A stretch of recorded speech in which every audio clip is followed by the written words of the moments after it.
Welcome back to our show, Atijo.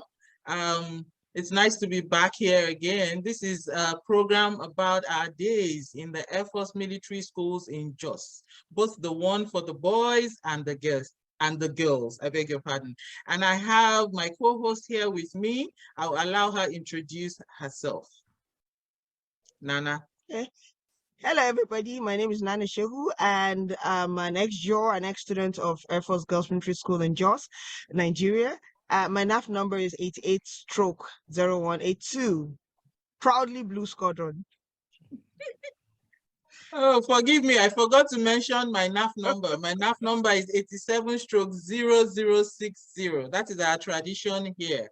And we have a special guest with us here who is also an ex-JAM of the Air Force Military School in Jos. But before we go ahead and allow him to introduce himself, I would like to implore you to kindly like our videos if you would like us to bring you more content like this and to encourage us to do better, please subscribe to this channel. So let's go ahead and allow our guest to introduce himself. Hi, so my name is Ogochukwu Chukwujama. My NAF number was 88/908, proudly Blue Squadron, and very happy to be here. Thank you. Oh, I'm the only odd one out here. Yellow Squadron. You're forgiven. Yellow Squadron all the way. I'm judging you already. So nice to have you here, Dr. Ogo. And I'll allow Nana to start with her questions, and then you'll fall back on me. Okay. Let's start. Dr. Ogochukwu was my mates at the military school, were classmates, were same level, same squadron again. So as senior B, sorry you're outwitted, but then it's okay. One of those things. Okay. So quickly, Dr. Ogochukwu, I used to call you Ogochukwu. We used to call you Majaja. I had the weirdest name in your school then. Why? So was that because you didn't know how to pronounce his surname? Yes, we didn't know. It was Ogochukwu Jama. Well, yeah. Majaja.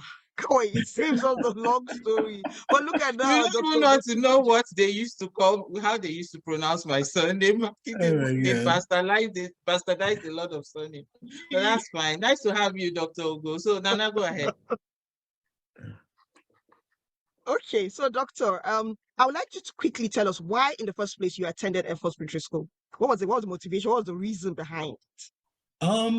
Honestly, it was so weird. My dad came back home one day. He was close friends with General Abdusalam al-Bakr at the time, and he just walked in with forms, and he was like, young man, you're going to go and do this exam.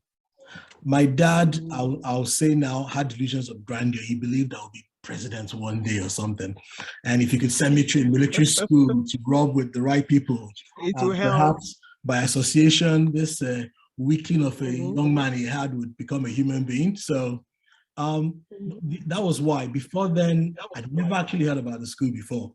I grew up in Enugu, which is very far from all the action in Jos. So so I did the exams and went for the interview, and I wouldn't, even though I passed every other unity school like federal schools and so on, I couldn't think of going anywhere else. It had to be Air Force Military School. It had to be the uniforms. It had to be the airports, the marching. So it was, so that was it for me. Okay. Oh, that's great.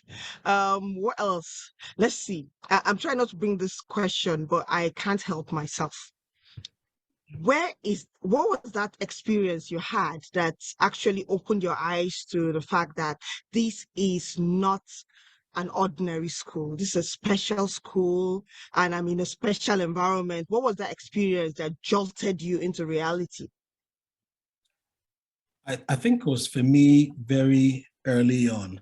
It was that realization that the opportunities I had there, I wouldn't get anywhere else because it was 6 people from every state. And me, typical Nyamiri Igbo boy, didn't know anything about the country. I'd never been beyond the Niger. I was now thrown into this mix of everybody. So it was a very enriching environment. And then it was quite challenging as well because you knew it was the best from each state. So academically you had to prove yourself. Yeah. So and then finally I think it was just that thing of you just had that feeling you're in a different place. I had siblings in different schools. We didn't talk the same way. We didn't have the same experiences. And you were told already you're going to go to bush camp, you were going to get on the C-130, you were going to fly to different states in the country. It was just this promise of adventure and character building.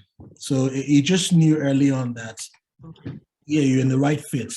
I think the biggest thing we were thinking then was you didn't want to be a coward and drop out of school because invariably some people dropped out, you know, the usual ajabota, you can't hack it. And so I think that was the biggest fear we all had. You didn't want to be the one that dropped out. You didn't want to be the one that didn't make it, you know? So yeah, that you figured out earlier enough that it was a very special place. Okay. Oh, that's nice. Like, it's good to know the Iyamuri boy is now a Nigerian at that point. Anyway. Okay, CMB, you want to throw a question at him? Okay, so I just wanted, to take Dr. Ogo back in time. So when was that special day? Everyone has that special day that they were jolted to reality to say, look, things are not going to remain the same. I don't know if you lived in a civilian, if you had a civilian upbringing, because for some of us, we grew up in the Air Force family. I don't know if your parents were in the military or when was that day that you were jolted to reality to say, hey, it's not business as usual in this environment? When was it? Was it the first day you got into the school, or when were you jolted to reality? Or was it your first experience with maybe a senior or whatever? Just share that experience with us. So that's a good question. I don't come from a military background. My dad was a medical doc, so I didn't have any contact with the military before then, except what I saw on TV, right? So I think the biggest thing for me was the day before we got to the school. And I'll forget that day, January 4th, 1988. So on January 3rd, we were at Hill Station Hotel. I saw a couple of my classmates with their parents. We were having dinner and, we're all feeling happy with ourselves, chatting, saying hi, I remember you. Everything was going okay. And then the next day we got to the school gate. They told your parents, don't go beyond this line.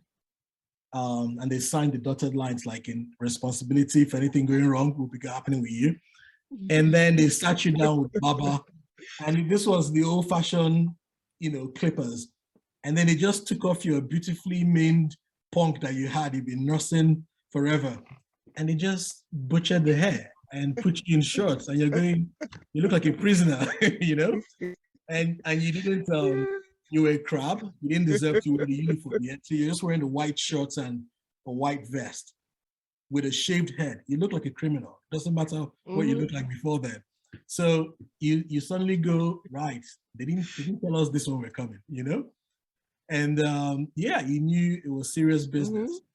And then when you start the Form 5 class, the last class, they were doing the exams that period. So they were in the school. So you're training with the Form 5 boys and, they're looking at you like fresh meat. You're going, my God, I'm not finished for this school, So that's when we knew it wasn't all fun and games and that there was more to it than just wearing the uniform and running around free. Do you know what I mean? So yeah, I think that was it for me. I think that was it for everybody, really. Yeah, most people. Yeah. Most people, yes.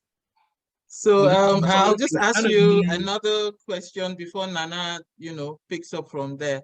So what would you say were some of the major values or experiences that you had in AFMS that are helping you significantly in your life as you live life now? What are those values that you picked up whilst in AFMS that are helping you to journey through life? Okay.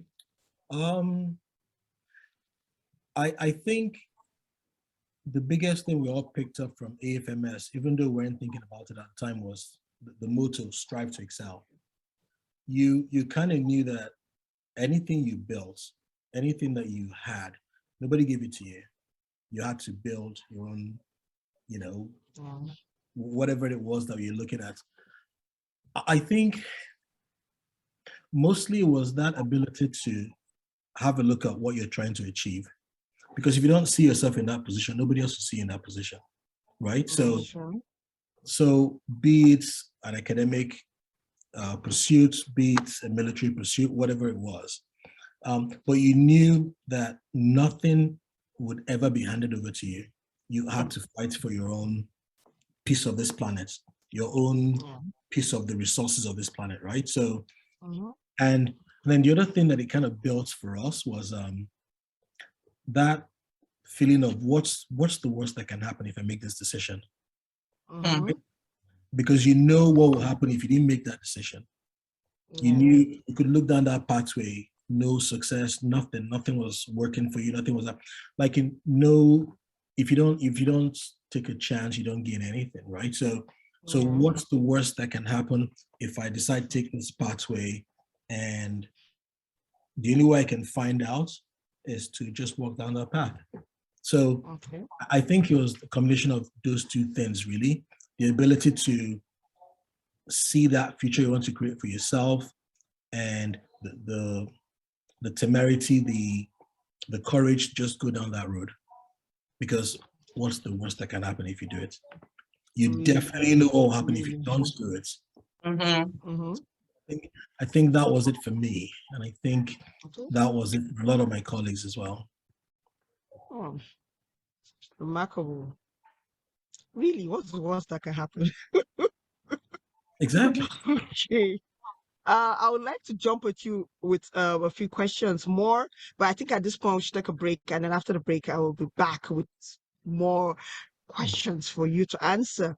And don't forget, before we take the break, a quick one. If you've not subscribed to this channel, what are you waiting for? Subscribe to the channel, like the video. I'm sure you like the video already. So just like it there so that everybody sees you like it.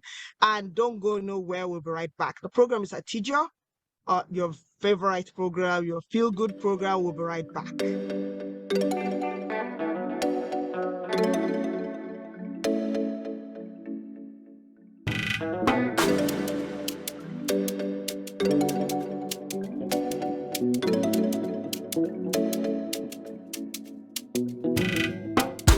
Welcome back to our show, Atijo. Once again, my name is Abisola Olabode, and I have my co-host here with me, Nana Shehu, and we also have a guest with us who is also an ex-JAM, ex-junior airman of the Air Force Military School in Jos. His name is Dr. Ogo.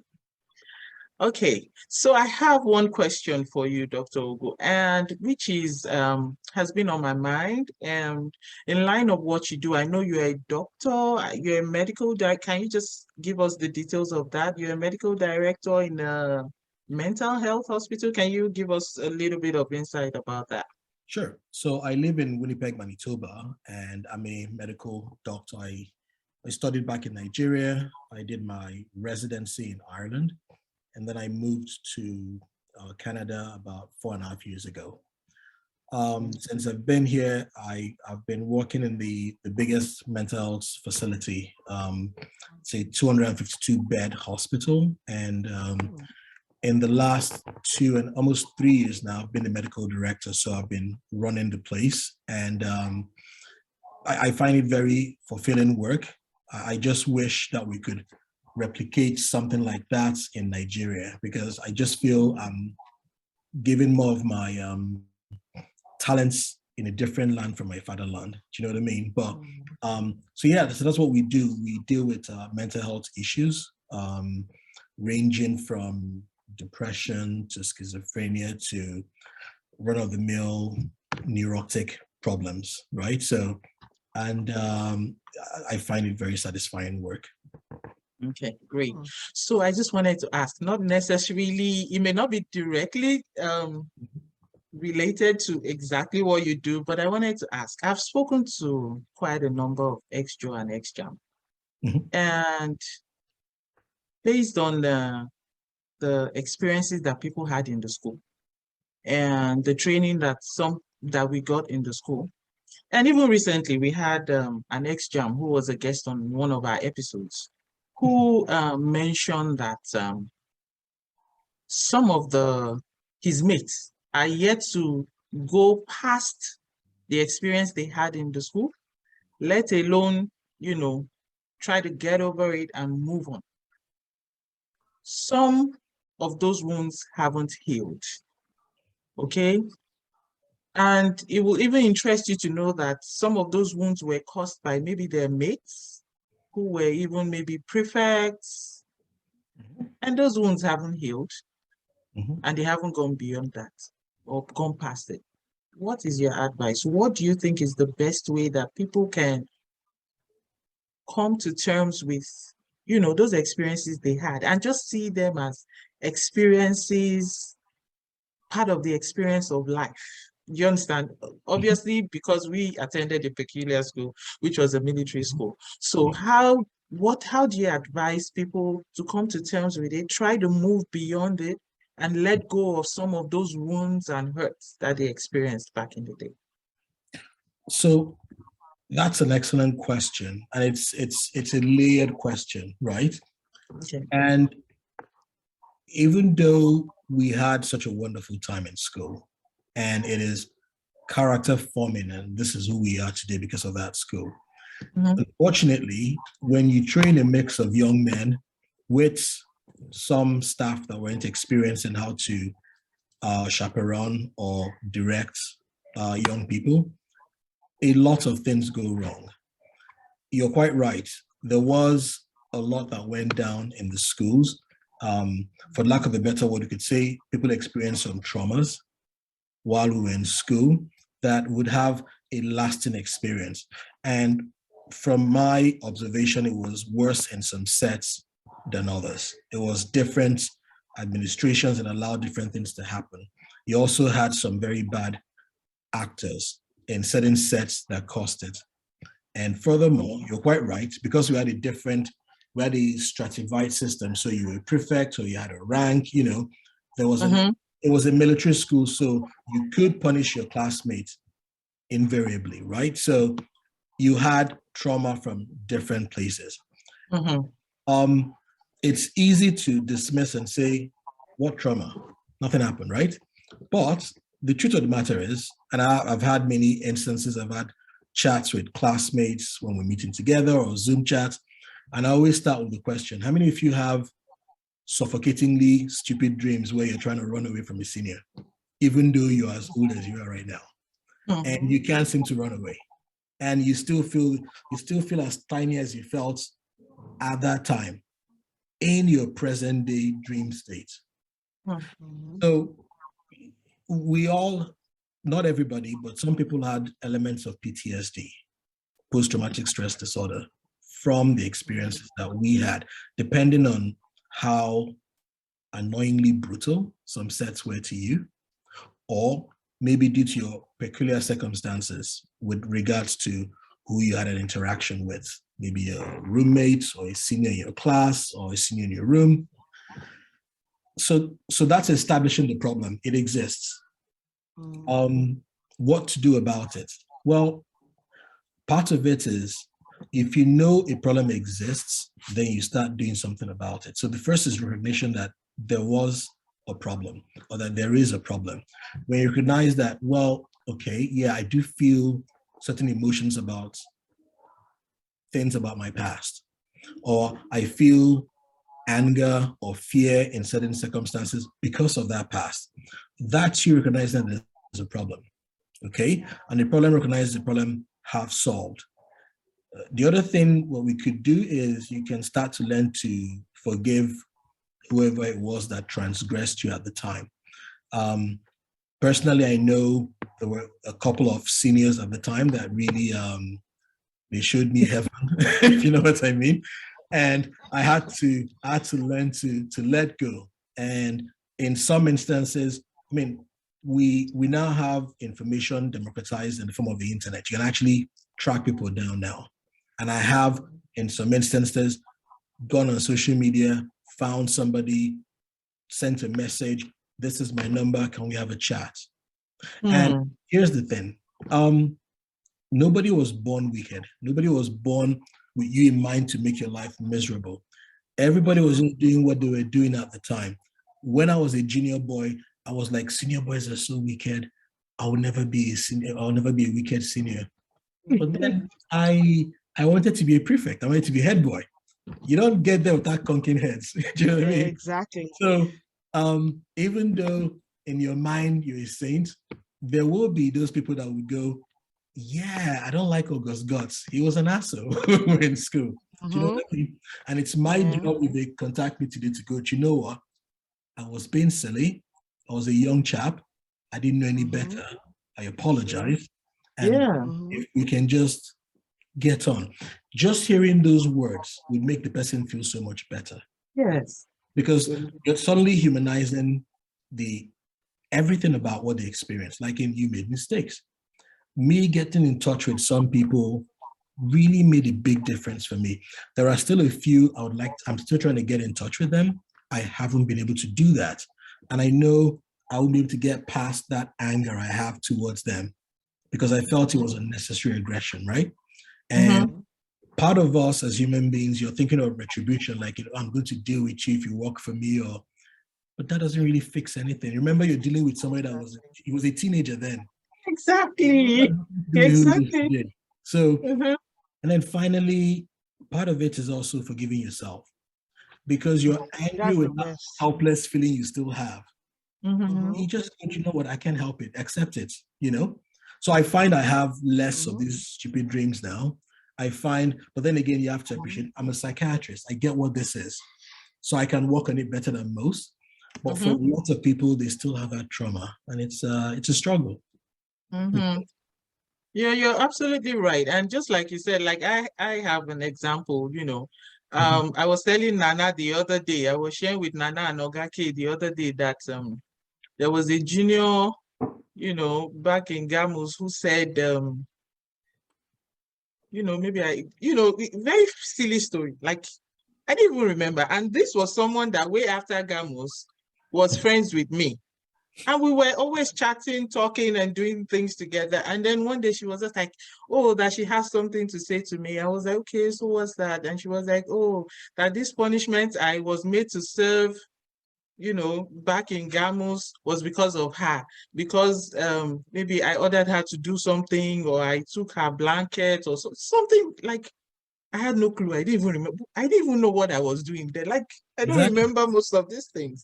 So just like you said, we were teenagers back then. Like, no one was born wicked. No. You don't like, you probably don't even recollect some of these, incidents. Absolutely don't. So it amazes me sometimes but like, these are real issues because I know for a fact that actually some ex-jaw or ex-jam who have kind of like distanced themselves, dissociated themselves because of some of these experiences that, they had back in the day. But, for me, I'm able to move past that, to be able to come to terms, like my own view on life is, look, like, what did I even know then? I probably offended other people too, I've moved beyond that, but I find it so difficult that this is 30 years after. Some people haven't even come to terms with it, let alone get over it. And because of that, they dissociate themselves kind of from ex-jaw or the association and all of that. I'm sure Nana also had, experiences as well. Or even if she didn't, she must have heard maybe one or two stories. So I find it like, it's a bit of a concern to me because I find it so difficult that 30 years later, people are still dealing with it. Like that's the amazing to believe that, that people haven't. That's the amazing thing about the human brain. it's all about individual experiences. So something that was insignificant to you was a big deal to somebody else. Someone else. And you don't live in his mind. How are you going to know that it was that important to him? I have a particular instance where it was a senior by 1 year, and I haven't spoken to him in over 30 years. But I'm looking forward to speaking with him because I would just like to discuss my personal experience of our interactions, because in my opinion, it was so unfair, so annoying, but then again, we were just teenagers. And for him, it was just a normal day, while for me, it was a big deal. Do you know what I mean? And I'm going to get past it because, well, we're going to have that chat. We're adults now. He didn't intend to ruin my life. Do you know what I mean? But it felt that way to me. So it's all about the subjective experience, and the human mind is a very wonderful thing. We still don't understand half of it, We understand mostly the effects of what happened, but the fix, we're still working on it. All right. Thank you so much, Dr. Odugogo. I'm sure we'll always bring you back to discuss this topic. So basically, the next question I just want to ask is just a fun fact. What fun facts do you remember about when you were in AFMS? Like, were you involved in any activity? Was there any mischievous, were there any mischievous things that you did back in school? If you'd just like to share those experiences with us, we'll be happy to hear them. I think I was one of those guys that was very jealous of the very popular guys in school.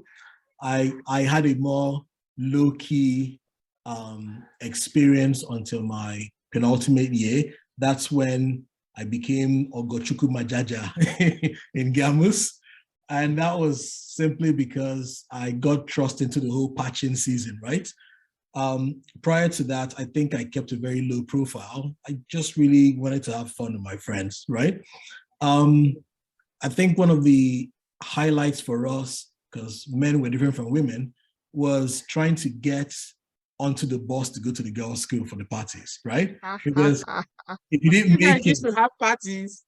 Well, you guys, all the social events. All the debates, all the what do you call them? You had social nights, the miming, etc. Right? Those were big deals for us. Like, we're in a boys' school, one of the most boring things you could do in this planet.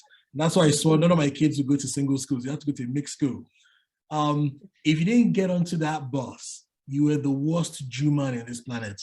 Like, you will not leave it down for that term. If you got on the bus, you were the man. Okay, so it was, and it was all about eye service and who had the temerity to get onto that bus, because it was mostly the seniors that would go, and then the few juniors that would go. When you come back, you're talking about the promised land. You went to GMS, you saw babes everywhere, their uniforms, and guys would cluster around you listening like, so, what happened? Like, you could tell any stupid lie and they would eat off your hand. You were the man. It was crazy. Yeah, you were the man. You were the man, So, and I think at that time, so we were the second set to have access to the girls' school, right? Because before then, you didn't exist. So our seniors then didn't get any of the fun that we had, right?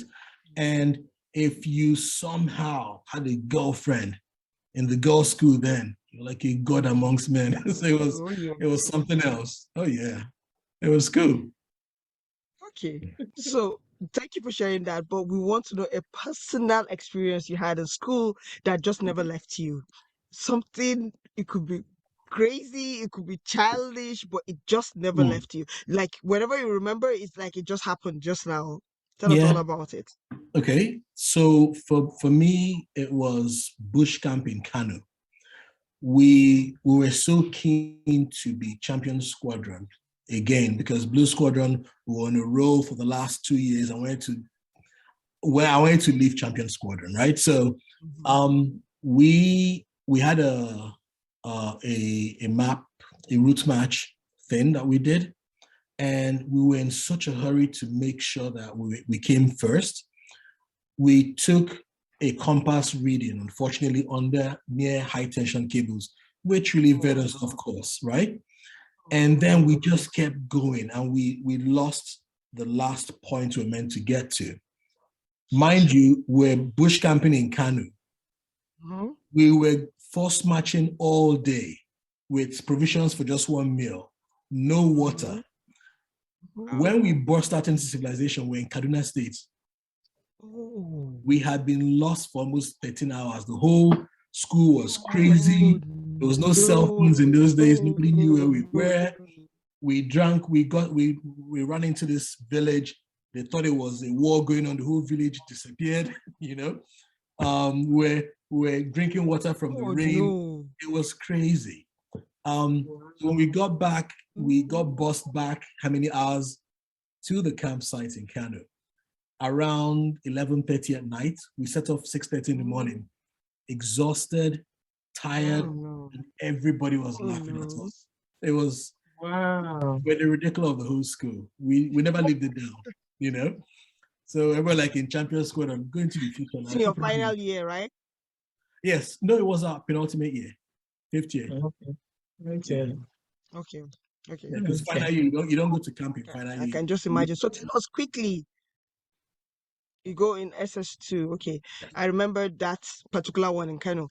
Yeah. But anyway, quickly, what about your teachers, instructors? I know we had civilian teachers and we had soldiers as teachers. So tell us one or two of them that you can remember that even at this point where you hear something, it just reminds you of them, or you just hear them in your dreams, because I still hear Baba Eche in my dream. I still hear, like, it's like I turn around and like, did I just hear that voice? So who were those that stood out for you? Oh, for me, there were several. There was Bisi Ojebola, Ojebs. He was the man. Ojebs. He caught me in town sneaking out one time. I was lucky he didn't expel me. There was Bondachara. He had this very British NASA way of talking. My name is Bondachara. I'm not your friend, okay? I'm not your daddy. Okay, if you want a friend, go get a dog. Go get a dog. Yeah. There was Flight Lieutenant Gumi. He made me love geography. Subject. I just loved geography because of Flight Lieutenant Gumi.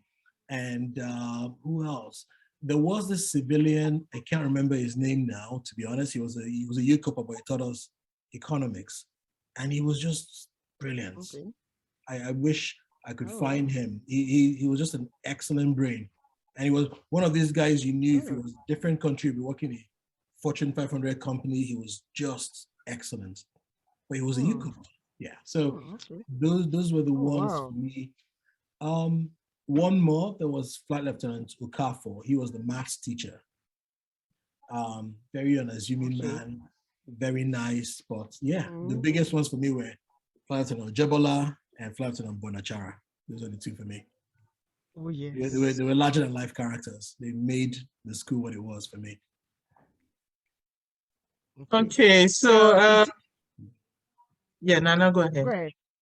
Okay, I was going to ask if there was a particular event or one of the activities in school that if you had your way, you do it every day. It could be maybe just pick one. Which one would you rather do every day among all of the activities? From the time you wake up 5:30 till 10 when you sleep, which of the activities, school activities, would you live with doing every day for the rest of your life? For me, strangely enough, it was inter-house sports. I just loved it. I loved the atmosphere. I loved the fact that, you know, they were bringing your schoolgirls into the school, and it was just this, it felt like this bazaar. And then you were seeing people just getting into athletic feats that you just wouldn't see. I mean, you'd see everybody running before, but because the girls were there, they run faster. You'd see them going for high jump.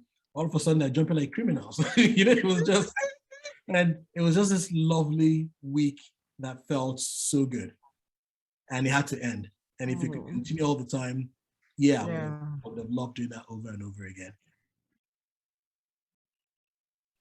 Okay, so Nana, I think we can round up now because it's been so nice having you here, Doctor. We had a good time. It was so nice hearing your experiences, how those experiences are helping you now. and we'll continue to help you in the future. We hope that when next we call on you, you'll be willing to oblige us with your presence I will come again. running. Okay, that'll be I so, want so. to reminisce. I want to remember good things about my past. I will come running every single time. Oh, thank you. Thank you so much. We know you're very Thank you, busy, brother. and in spite of your schedule, you were willing to, come on. We really, really appreciate you. On behalf of our other co-host who is unavoidably absent today, Ogake, he's our popular Ogake. We want to say thank you. We want to say a huge thank you to you. And as is our tradition here, what we do is usually to sign off with our NAF numbers. And so we'll start with you, and then Nana, and then I'll go last. So I'm signing off. 88/908 Ogochukwu Chukwujama. Thank you. And Nana? As usual, I'm Nana Shehu, 88/0182 Blue Squadron. Signing out. Stay blessed.